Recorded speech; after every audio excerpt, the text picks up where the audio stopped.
Kehutanan. Rapat kerja Komisi 4 DPR bersama Menteri Kehutanan Raja Juli Antoni Kamis kemarin berlangsung tegang.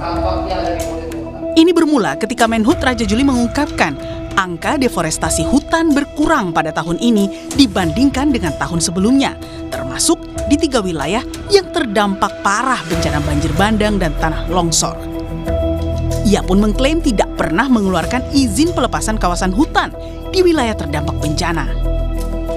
Deforestasi Indonesia hingga bulan September menurun sebesar 49.700 hektar jika dibandingkan tahun 2024. Penurunan deforestasi tersebut juga teridentifikasi pada 3 provinsi terdampak banjir.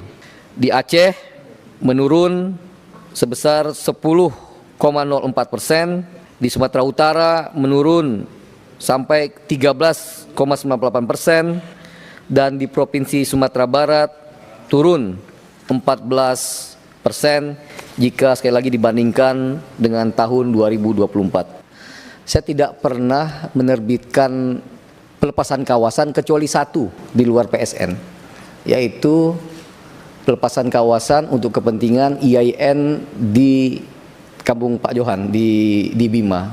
Di 3 provinsi terdampak 1 jengkal pun saya tidak pernah melakukan pelepasan kawasan di tempat tersebut. Klaim penurunan deforestasi Menhut ini dipertanyakan anggota Komisi 4 dari fraksi PDI Perjuangan Sturman Panjaitan. Ia pun menantang Raja Juli untuk bersama-sama mendatangi wilayah yang diklaim deforestasinya sudah turun. Nah, ini Pak yang di atas ini. Kemudian berikutnya ini di Kecamatan Batang Toru ini. Nah, ini di atas ini putih itu Pak sudah dihancurkan semua Pak. Dan itu yang titik merah itu Kecamatan Batang Toru yang kemarin porak-poranda. Nah, ini yang kita ingin dengarkan dari Bapak. Bukan bicara Bapak belum mengeluarkan satu pun tentang izin penggunaan hutan, bukan itu poinnya Pak. Deforestasi di 3 provinsi terbanyak terdampak bencana banjir tahun 2025, Masya Allah turun Pak. Kayak mana turunnya tuh Pak? Kayak mana? Apa yang Bapak maksudkan turun? Macam mana? Bapak katakan turun sekian persen, yang di Aceh 10.100 hektar, yang di Sumatera Utara 6.142, yang warna hijau itu Sumatera Barat 5.000 sekian. Tapi Bapak ceritakan dulu di mana tempat itu Pak? Barang itu di mana? Tadi Pak Johan mengatakan jangan main angka-angka Pak. Menyedihkan ini main angka-angka. Bila perlu kita datang ke sana yang Bapak katakan sudah menurun itu. Kita datang ke sana. Masih ada kunker kita, tahun depan ini masih ada kunker panjang lagi nih. Kita ke sana Pak melihat. Jangan cuma cerita-cerita yang kita juga nggak tahu. Tak hanya kritik, desakan mundur bahkan dilontarkan anggota Komisi 4 fraksi PKB, Usman Husin. Ia menilai paparan Menhut melebar dan tidak fokus pada solusi jangka panjang atas tragedi bencana di Sumatera. Pak Menteri lihat nggak bencana Sumatera? Seharusnya izin semua di stop. Pak Menteri harus jelaskan berapa tahun harus penanaman ulang dan seperti apa sebenarnya Ibu Ketua, pohon yang diameter 2 meter bisa tumbuh kembali. Sehingga inilah tanggung jawab Pak Menteri. Pak Menteri tidak boleh lempar ke yang terdahulu. Sehingga saya saran Pak Menteri, kalau Pak Menteri nggak mampu mundur aja Pak Menteri. Pak Menteri nggak paham tentang kehutanan. Kenapa saya katakan gitu? Saya contoh di Tapanuli Selatan. Bulan Oktober Pak Menteri keluarkan izin. Bupati sudah katakan, syukur izin ditutup. Ternyata Oktober, 30 November izinnya keluar. Sehingga apa yang disampaikan oleh Pak Menteri tidak sejalan semua Pak. Jadi seolah-olahnya kita ini ya bisa diakal-akalin semua. Senada, Ketua PBHI Julius Ibrani bahkan secara gamblang meminta DPR menggunakan haknya untuk menyampaikan kepada Presiden terkait kinerja pembantunya yang tidak kompeten untuk diberhentikan. sebagai DPR RI, Komisi 4 bisa merekomendasikan kepada Pak Prabowo, ini menteri-menteri yang terkait dengan bencana ini pada inkompeten semua, harus dievaluasi bahkan diusulkan reshuffle. Kalau tidak, masyarakat yang jadi korban lagi, Bang. Ini penting disampaikan secara tegas oleh Komisi 4 gitu. Menanggapi hujan kritik terhadap dirinya, politisi PSI ini menilai kemarahan anggota DPR atas kinerjanya menjadi sebuah motivasi. Bagi saya ini adalah justru harapan, ya. Kritik itu adalah harapan, kritik itu adalah motivasi. Kita berharap kritikan atau bahkan kemarahan itu pada ujungnya nanti akan menjadi partisipasi yang lebih produktif, ya. Berbagai temuan aksi perusakan hutan yang dipaparkan Menteri Kehutanan serta investigasi Satgas PKH kini dinanti publik. Beranikah negara menghukum berat perusak hutan di Sumatera? Tim Liputan Kompas TV.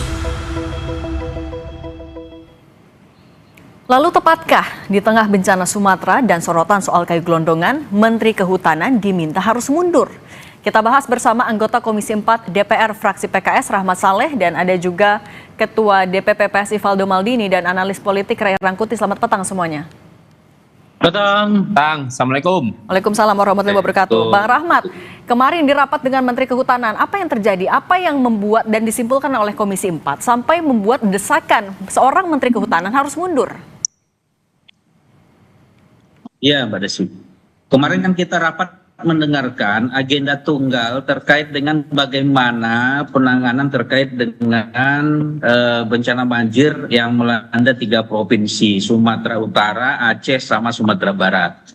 Kita berharap dari Pak Menteri kemarin itu mengeluarkan statement apa kebijakan-kebijakan kita untuk tindak lanjut pasca bencana ini, ya, terutama yang terkaitan dengan sektor kehutanan dan Satgas PKH itu. Nah, Mbak Desi dan seluruh pemirsa, kita sampaikan bahwa kita ingin fokus membahas langkah gitu ya. Itu belum 2 hari dan belum lagi kering itu akhir banjir. Itu kayu gelondongan yang besar-besar itu lewat di depan mata kepala orang yang sedang dilanda musibah. Kemudian para pembalak hutan yang notabene-nya itu diberikan hak deforestasi, perusahaan-perusahaan sawit gitu ya, itu kan sudah di depan mata. Satgas PKH itu sudah menyita itu ratusan ribu hektar, baik di Padang Lawas ada 47.000, kemudian di Agam ada sekitar 3.040 hektar. Itu kan mereka itu selama ini sudah mengambil manfaat di atas hutan yang di luar HGU mereka, sehingga ketika banjir seperti ini seolah-olah rakyat itu yang menderita, pemerintah dikasih beban, sementara orang yang menikmati selama ini yang menggunakan kawasan hutan sebagai ajang untuk mengeruk uang itu tidak ada perannya untuk pemulihan banjir ini gitu. Oke, artinya juga tidak melihat ada ketegasan dari Menhub, makanya diminta mundur ya? Iya, faktanya kan kayu gelondongan yang segar itu masih lewat truk pengangkutnya, itu di depan orang yang sedang ditimpa bencana. Ini berarti Pak Menhub kita anggap tidak bisa melakukan apa-apa di tengah bencana, terutama pasca bencana yang terkait dengan wewenangnya gitu. Nah, oke, maka kalau kita gitu, kemarin sebenarnya meminta itu. Oke, dinilai tidak kompeten sama Komisi 4. Berikan data penurunan ini, penurunan itu. Oke, kita tanya ke Mas Faldo. Mas Faldo, dinilai tidak kompeten sama mitranya di DPR. PSI menanggapinya gimana? Tapi ditahan dulu, kita jawab, kita bahas lagi di Kompas Petang usai jeda.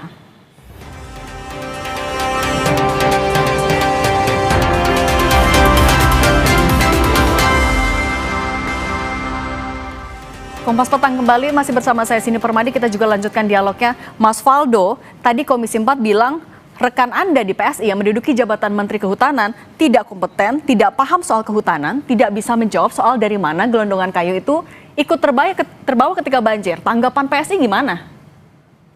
Iya, Mbak Cindy. Pertama-tama izinkan saya menyampaikan duka yang mendalam ya Mbak untuk seluruh korban di Aceh, Sumut, dan Sumatera Barat.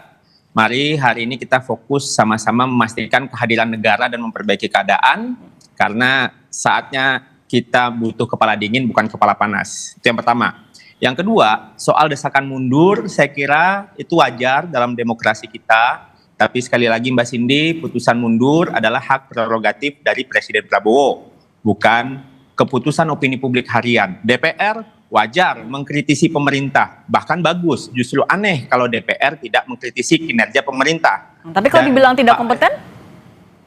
Dijawab Mbak kemarin semuanya. Kemarin disampaikan, saya pun menonton sidang tersebut bahwa Pak Menteri di DPR hadir memaparkan data, langkah-langkah konkret ke depan, dan mengakui bahkan untuk bertanggung jawab secara gentle. Ini kan kami kira menunjukkan kualitas kepemimpinan yang terbuka dan jujur. Ada data yang dipaparkan terkait daerah aliran sungai. Ada temuan untuk 12 pelanggaran yang sedang ditegakkan hukumnya. Belum lagi pencabutan 20 PBPH sebesar 750.000 hektar. Arahan Pak Presiden kan dua. Pertama jaga hutan, kedua harus berani. Kami kira Pak Menteri kemarin menyampaikan semuanya di depan Bapak Ibu anggota Dewan yang terhormat. Namun kritis dari anggota DPR tentu akan mempercepat kinerja ini. Kami kira Mbak Cindy, ke depan kan sedang dibangun nih langkah-langkahnya untuk kayu. Kemarin dijelaskan juga di rapat tersebut bahwa itu sedang diinvestigasi dengan Polri. Menhub juga tidak menyalahkan masa lalu loh Mbak Cindy, bahwa ini harus kita perbaiki. Nah, narasi-narasi ini kami kira perlu kita dukung. Karena kan kalau nyalah-nyalahin Mbak, itu nggak akan bisa nanam pohon atau bahkan menghentikan banjir. Jadi kami kira penegakan hukum sedang berjalan, investigasi material kayu juga ditangani bersama Polri, reboisasi harus dilakukan, dan penting Mbak, kemarin Pak Menhub menyampaikan, tolong di backup dengan regulasi sama DPR, karena kan tumpang tindih aturan, ada dinas provinsi yang kehutanan, sedangkan tapaknya itu di kabupaten kota. Nah ini yang kami kira perlu sama-sama kita kawal ke depan. Jadi di saat bencana seperti ini, kita butuh bukan siapa yang harus mundur, tapi siapa yang harus maju Mbak Cindy. Biarkan Pak Menteri bekerja, Presiden yang memutuskan. Tugas kita mengawal dengan hati yang dingin, kepala yang jernih, kira-kira begitu. Nah itu kok menunggu Presiden, kalau Bang Rey melihatnya, oke 20 perusahaan akan dicabut izinnya, tapi nunggu restu Presiden dulu. Ini kayak melempar tanggung jawabnya ke Presiden, melepaskan itu ke Presiden, atau apalagi Anda baca? Bang Rey? Masih di mute? Mute Bang. Iya, tentu ada unsur itu. Tetapi memang apa namanya itu ya, saya kira permintaan mundur itu juga serba tanggung itu. Tanggungnya kenapa? Yang tidak ada sejarah di Indonesia ini pejabat negara mau mundur karena dianggap nggak becus. Karena ukuran suksesnya itu bukan standar orang, standar mereka. Kan mereka sendiri yang bisa mengukur bahwa mereka sukses atau gagal, bukan memakai standar orang gitu. Nah, oleh karena itu sulit berharap para pejabat negara akan mundur, bahkan bukan karena kasus ini saja, aja karena kasus yang lebih berat dari ini pun belum tentu ada orang yang mau mundur. Yang ada adalah pejabat-pejabat negara yang minta tambahan kewenangan, yang minta tambahan jabatan. Ada Menteri Pemuda sekaligus Ketua PSSI gitu. Antara menteri itu sekaligus ini, ada Kapolri sekaligus Dewan Penasihat tapi Bang Rey, tapi kalau tadi saya sebut tanggung itu karena kultur kita nggak ada orang mau mundur dari jabatan, oleh karena itu harus diminta langsung ke atasannya. Siapa atasannya? Presiden. Nah, mestinya anggota DPR sekarang itu bersurat kepada Presiden meminta supaya ya yang dalam ini Menhub ya digantikan kalau dianggap oleh DPR dia tidak mampu. Tapi kan persoalannya ada di Presiden. Kenapa? Pertama soal kewenangan mencabut itu ya. Yang kedua adalah kan sejak dari awal dikritik orang komposisi kabinet ini nggak menggambarkan komposisi kabinet profesional. Orang-orang yang profesional di bidangnya kan sejak dari awal itu dilakukan oleh orang gitu kan. Nah sekarang menua itu orang-orang yang dianggap sebetulnya nggak tepat duduk di posisinya masing-masing, tapi dipaksakan oleh Presiden. Nah sekarang ya, menurut saya ya mestinya harus diperluas. Ini saatnya Presiden ya mengevaluasi menteri-menteri yang nggak sesuai sebetulnya dengan bidangnya masing-masing. Evaluasi itu. Dan juga tadi sebenarnya Komisi 4 bisa aja, atau dari DPR bisa aja meminta Presiden untuk mengganti menterinya. Atau salah satu berarti Menteri Kehutanan kalau konteksnya ini. Bang Rahmat, Anda akan menggunakan kewenangan Anda di legislatif untuk melakukan itu? Kita kan kewenangan kita mengevaluasi ya Mbak Saidi ya. Atau sebagai dari parpol?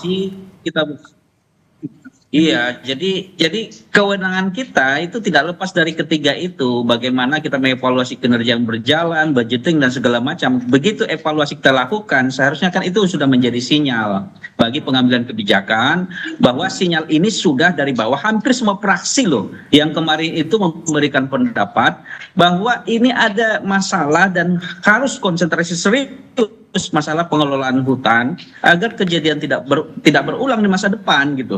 Nah, oleh karena itu fungsi-fungsi itulah yang kita lakukan. Bagaimana kita meminta rencana ke depan, kemudian bagaimana data hutan kita sekarang, bagaimana kondisi hutan kritis yang 12 juta hektar, dan bagaimana terhadap penanganan yang pelaku-pelaku illegal logging, illegal mining dan segala macam yang sudah menjadi penyebab banjir ini sudah kita lakukan. Nah, tentu kita sebagai DPR itu melakukan sesuai fungsi kita.